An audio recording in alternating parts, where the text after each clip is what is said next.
El gobierno del crimen, de la corrupción y de los escándalos. Esta es una columna de opinión de Eugenio Trujillo Villegas para La Linterna Azul. Hoy es sábado 15 de febrero de 2025 y esto es MG Noticias.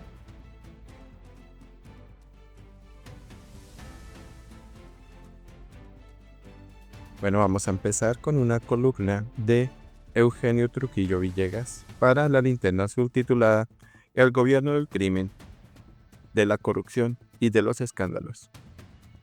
Colombia aún no se repone de las escandalosas repercusiones del Consejo de Ministros transmitidos por la televisión la semana pasada. Vimos a un presidente delirante, que solo hablaba babosadas incomprensibles, acompañado de unos ministros incompetentes, inútiles y serviles. La única información de ese conclave perverso fue que, de 195 proyectos prometidos por el gobierno, no se han ejecutado 146, lo cual es mentira, porque no se han ejecutado ninguno, pues en vez de trabajar por el bien de Colombia se han dedicado a demolerla. Ese fatídico día vimos a unos ministros indecentes reclamando al presidente por la presencia en esa reunión de un delincuente impresentable. Algunos manifestaron que no aceptaban a Armando Benedetti, recién nombrado jefe del gabinete presidencial.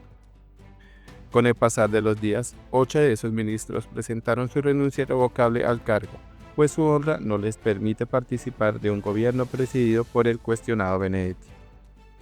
Hipócritas. ¿Cómo explicar que protestan por la presencia de ese sujeto indecente? Pero ninguno dice nada contra el jefe de la banda criminal que gobierna a Colombia, que es el presidente de la República. Si de verdad tuvieran honra y fuesen consecuentes, ninguno de ellos debió aceptar ser ministro, y deberían reclamar contra el presidente, que es el responsable de los gravísimos hechos de corrupción. No hay ningún plan del gobierno para rescatar al Catatumbo.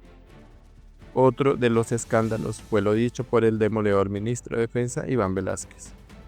Esa reunión fue convocada para solucionar la crisis del Catatumbo, que hasta ese momento había producido casi 100 muertos y el desplazamiento de cerca de 100.000 campesinos. Al parecer, tropas de Venezuela comandadas por Diosdado Cabello habrían entrado en territorio colombiano para recuperar varias toneladas de cocaína y cientos de millones de dólares del Cartel de los Soles, que es propiamente el cartel de Maduro, que habrían sido robados por las FARC y el ELN. Con su habitual ignorancia de los asuntos militares, el ministro de Defensa dijo con claridad que no tenía ningún plan para solucionar el problema del Catatumbo.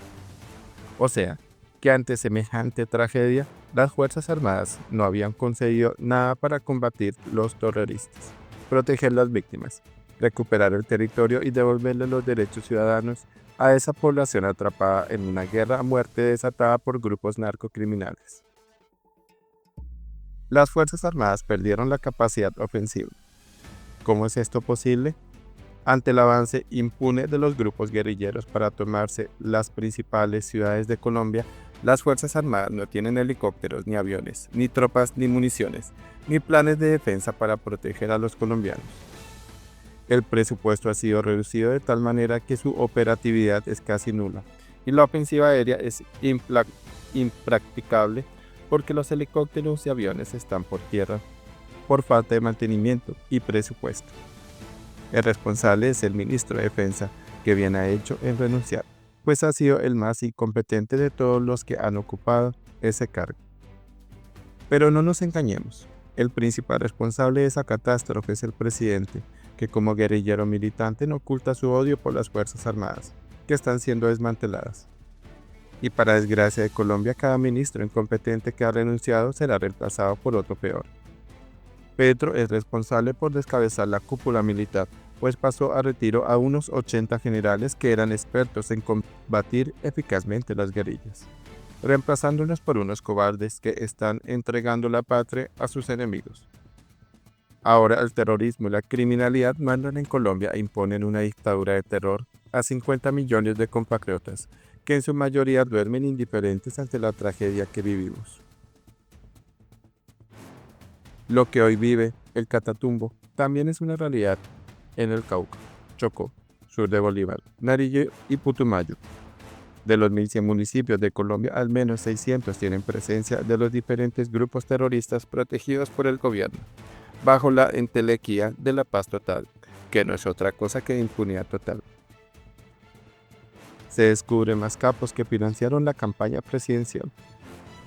Mientras tanto, surge otro escándalo con un gran capo de la droga y del contrabando llamado Papá Pitufo, que al parecer ha sido otro de los financiadores de Petro.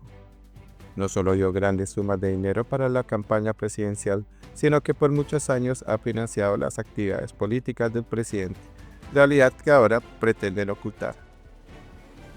Como es habitual en el mundo del AMPA, el dinero fue entregado en efectivo para eludir los registros de la campaña y una parte se lo robaron los intermediarios. No podría ser diferente, pues así fue en el pasado con el narcopresidente Ernesto Samper, con los dineros de Odebrecht que recibió Santos para su reelección y también con el hijo de Petro. Nunca había existido en Colombia tanta desvergüenza por parte de un gobierno. Si las más importantes instituciones del país fuesen honestas y cumplieran con sus deberes constitucionales sin prevaricar, todas ellas estarían exigiendo la renuncia inmediata del presidente. Y ya se habrían activado los mecanismos establecidos en la Constitución para iniciar el juicio político por indignidad para destruir al presidente, de acuerdo con el artículo 109 de la Constitución. En Colombia no pasa nada. Las altas cortes, el Congreso de la República, los organismos de control del Estado, las Fuerzas Armadas y los partidos políticos son cómplices en esta trágica situación. Ninguno de ellos procede como lo ordena la Constitución, ante la burla y la transgresión rampante de todas las normas morales, éticas y jurídicas de la nación. Es bueno recordar que las Fuerzas Armadas tienen como su primera obligación constitucional la defensa del orden jurídico del país. Colombia está siendo pisoteada, burlada y maltratada por el presidente y su gobierno. Creen que sus actuaciones quedarán en la impunidad y no están sujetas a ningún control. Son dictadores que se creen dueños del país, con derecho a destruirlo, a violar las normas, a robarse los recursos y a destruir las instituciones. Pero nadie dice nada, con excepción de muy pocos patriotas que no claudicamos ante semejante infamia. La Iglesia Católica, tan atenta a la violación de los derechos humanos en el pasado, guarda profundo y sepulcral silencio, siendo que sus pastores están obligados a defender las instituciones legítimas y a las poblaciones martirizadas por la guerrilla.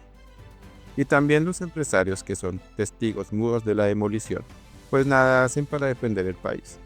Todos callan, todos son cómplices.